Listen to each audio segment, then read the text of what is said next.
Silipin naman natin ang Jegos Integrated Farm kung saan makikita natin kung paano pinagsama ang kalikasan at inobasyon para lumikha ng isang mas matatag at mas masaganang bukid.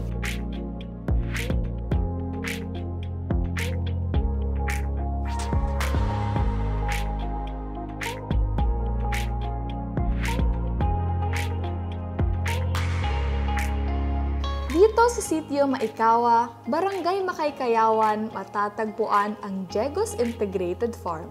Isang bukid na ngayon ay higit pa sa taniman.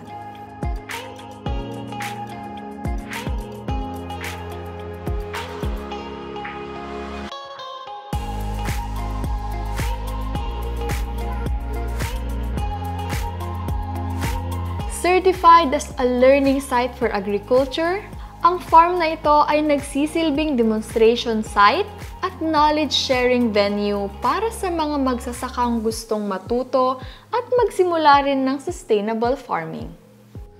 Yes, ang kagandahan po pag merong learning site na atin sila ng mga seminar para yung gusto nilang aralin, let's say gusto nilang mag-venture sa iba-ibang mga klase ng agriculture, para at least ma-minimize nila yung mga failure. Ma-eliminate nila yung magiging problema pag nandun na sila doon sa pagkukulture ng halimbawa aquaculture or yung mga gulay, ganoon din sa tanim at ganoon din sa mga livestock. So yun po yung pinaka-importante doon, yung kailangan magkaroon sila ng knowledge para ma-eliminate yung mga problema, para at least time mapagandahan nila kung ano yung mga possible na magiging problema in the future pag nandun na sila sa pagtatanim o pag-aalaga. So dito po sa amin is integrated farming po kami dito. Pwede sila matuto dito paano mag-culture ng catfish, ganoon din sa tilapia. And then at the same time yung hatchery ng catfish, pwede rin nila matutunan dito. And then kung paano rin siya i-integrate doon sa ibang mga enterprise kagaya ng mga gulay, tapos yung palay, tapos yung ibang livestock po namin. So yun po yung pinaka-importante po dyan kung how to integrate para ma-minimize yung inputs, kasi yung mga dito yung iba kagatong tubig pwedeng gamitin doon sa mga pandilig sa mga halaman, at the same time nakakatipid sa mga fertilizer. So yun po yung pinaka-importante dyan. Yes, napaka-importante to talaga yung sustainable, kasi para ma-continuous po yung operation, at the same time para kumita at lalago, kailangan talaga sustainable. So yun po yung isang mga pamaraan para ma-sustain, para mabawasan yung mga inputs. So kailangan talaga naka-integrate, hindi lang basta nag-aalaga ng itong mga aquaculture. Kailangan mag-isip pa tayo ng how to level up para at least makaminos na mga gastos. At the same time, ma-minimize natin yung paggamit ng mga chemicals. Yes, hopefully in the future magiging agritourism din tong farming namin. So dito matututo sila kung paano mag-venture ng mga dito sa agriculture. At the same time, pwede nilang ma-experience po dito yung pangangawil, ganoon din yung pag-picking ng mga gulay. At the same time, ganoon din yung pag-feeding ng mga catfish, at the same time yung mga livestock po namin. So yun po yung isang mga tinatarget namin in the future, na magkakaroon po kami ng mga part ng pick and pay. So yun po yun. Yes, dito naman nag-start na rin kami maliban doon sa pagkukulture namin at the same time. So ang ginagawa po namin dito, nagkukuha na rin po kami, nag-develop na rin kami ng mga pwedeng gawin para kumbaga parang value adding, kagaya ng yung hito, ginagawa naming mga finished product kagaya ng Shanghai, sisig hito. At the same time yung siguro in the future yung tinapa. So yun po. At the same time, ganoon din sa mga gulay-gulay namin. Marami pa kaming mga target dyan na kahit bumaba man yung presyo ng mga tanim namin, so pwede namin siya gawing value adding para ma-prolong namin yung shelf life, na at the same time, mas mabenta po namin ng mas mataas na presyo. Dito, hindi lang ani ang ibinabahagi, kundi karanasan, diskarte at mga best practices na pwedeng ulit-ulitin sa anumang sulok ng lalawigan. Isa na namang halimbawa ng biyayang nagsisimula sa lupa. at lumalago dahil sa sipag, talino at malasakit para sa kapwa.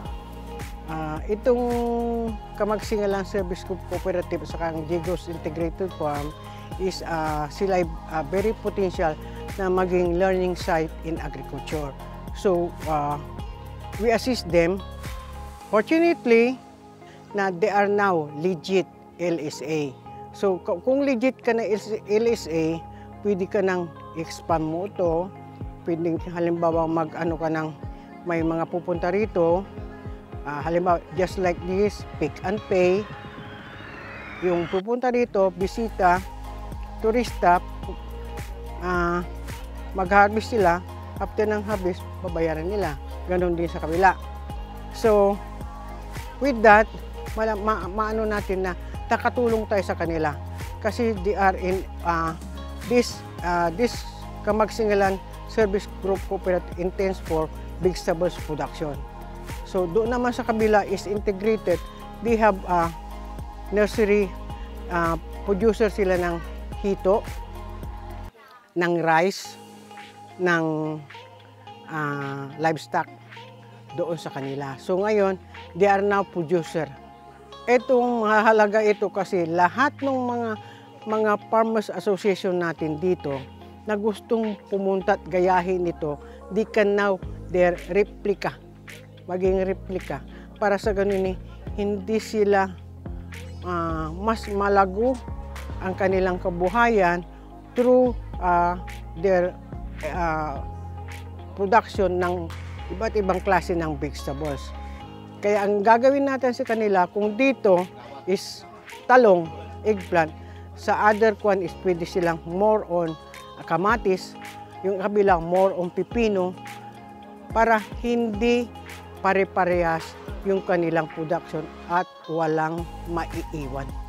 Through local government unit to Municipal Agriculture Office, headed by our mayor, na our chief executive, nagkakaroon po tayo doon sa opisina ko lang sa Agriculture Office. Being the municipal agriculturist, mayroon tayo binibigay sa kanila na free na vegetable seeds, free na foliar fertilizer, para sa ganun. At tapos, nare-request naman natin sila ng mga tilapia, fingerlings, at so kung halimbawa gusto nilang mag-engage into chicken o whatsoever, pwede naman natin silang i-requestan. We will assist them at we will tender our technical assistance to yung the best namin sa aming opisina. Soon, you will be able to explore the rich farming heritage, taste fresh local produce, and enjoy authentic rural experiences in a setting that celebrates sustainability and tradition. Since ito po ay hindi na-develop pa lamang, maaari po kayong makipag-ugnayan sa aming tanggapan para po mag-guide po namin ng mga bisita papunta po sa aming mga farm sites. What to look forward to is guided farm tours and harvest experiences, farm-to-table dining with local flavors, and educational workshops and hands-on activity. So whether you're a nature lover, foodie, student, or traveler looking for a meaningful escape, SWAL will soon to be your go-to destination for authentic agritourism adventures. Sa bawat pagtatanim natin ng kaalaman, umaani tayo ng mas matibay na kinabukasan. Isang tunay na biyaya para sa ngayon at para sa mga susunod pang mga henerasyon. Dito sa bayan ng SWAL, nakita at nalaman natin kung paanong ang lupa ay pwedeng maging lugar ng pagkatuto at pag-asa.